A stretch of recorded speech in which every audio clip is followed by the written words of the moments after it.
सरकार बनने के 100 दिनों के अंदर ही इस काम को हमने पूरा किया है। किसी ने कहा है कि मोदी, दर्द की रात गई, गम का खजाना भी गया, मोदी तेरे हिम्मत से यह दाग पुराना भी गया। बहुत पुराना दाग था धारा 370 का मित्रों, वह समाप्त हो गया। पहले जब कभी भी, मेरे दोस्तों, आपको याद होगा, अंतरराष्ट्रीय मंचों पर जब जम्मू कश्मीर का सवाल खड़ा होता था, धारा 370 का सवाल खड़ा होता था, ज्यादातर देश पाकिस्तान के साथ खड़े होते थे, भारत के साथ ज्यादातर देश खड़े नहीं होते थे। ऐसे बिरले कुछ ऐसे देश होते थे, और विशेष रूप से रूस, जो कि भारत के साथ खड़ा होता था। लेकिन अंतरराष्ट्रीय जगत में हमारे प्रधानमंत्री ने भारत की प्रतिष्ठा इतनी बढ़ाई है कि इस बार आज दुनिया के देशों में अन्य देशों का समर्थन तो प्राप्त हो ही रहा है, अब मुस्लिम देशों का भी बड़ी संख्या में हमको इस मुद्दे पर समर्थन प्राप्त हुआ है। यह हम लोगों के लिए बहुत ही एक हर्ष का विषय है। हम कुछ देशों को छोड़ दें, मलेशिया हुआ, तुर्की हुआ, इन देशों को छोड़ दें तो मैं कह सकता हूं कि दुनिया के मुस्लिम देशों का भी हमको समर्थन प्राप्त हुआ है।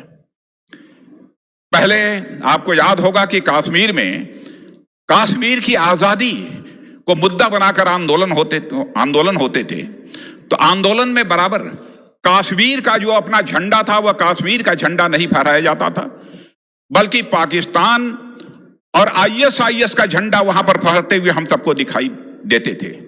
लेकिन आज हम सीना ठोक कर कह सकते हैं मेरे दोस्तों कि अब कश्मीर में भी ये दिखता है, यदि तो BJP विश्व तिरंगा प्यारा, झंडा ऊंचा रहे हमारा, अब यही कश्मीर की धरती पर भी हमको दिखता है।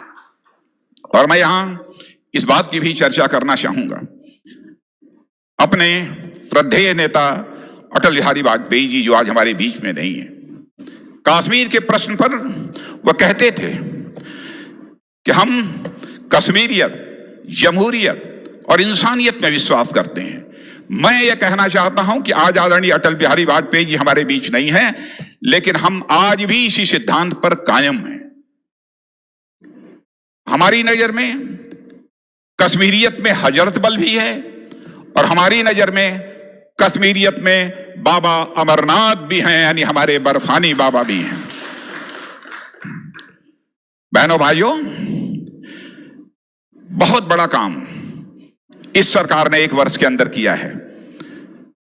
अब तो आपको बतलाने की जरूरत नहीं है, जम्मू के लोग इस हकीकत को जानते हैं कि अब भारत सरकार के जितने भी कानून होंगे अब जम्मू और कश्मीर में भी प्रभावी तरीके से लागू होंगे।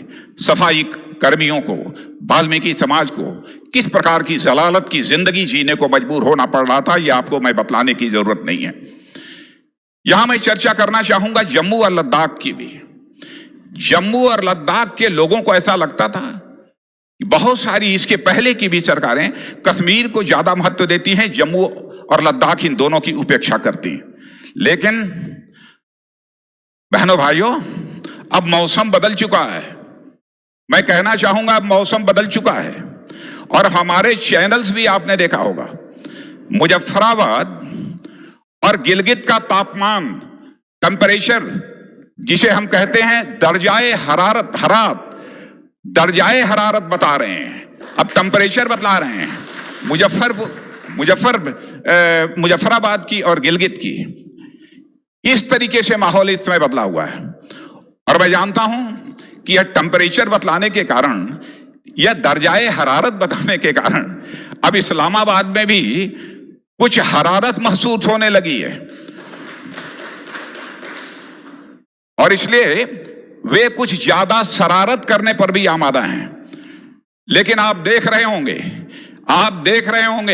कि हमारे सेना के जवान, हमारे अर्धसैनिक बल, हमारी जम्मू कश्मीर के पुलिस और इंटेलिजेंस के म्यूचुअल कोऑर्डिनेशन से उनकी शरारत का मुंहतोड़ जवाब जम्मू कश्मीर की धरती पर दिया जा रहा है। मेरे बहनों भाइयों, 370 हटने के बाद 1-2 नहीं, जम्मू कश्मीर की तकदीर को बदलने के लिए, उसकी तस्वीर को बदलने के लिए कई महत्वपूर्ण काम हुए हैं।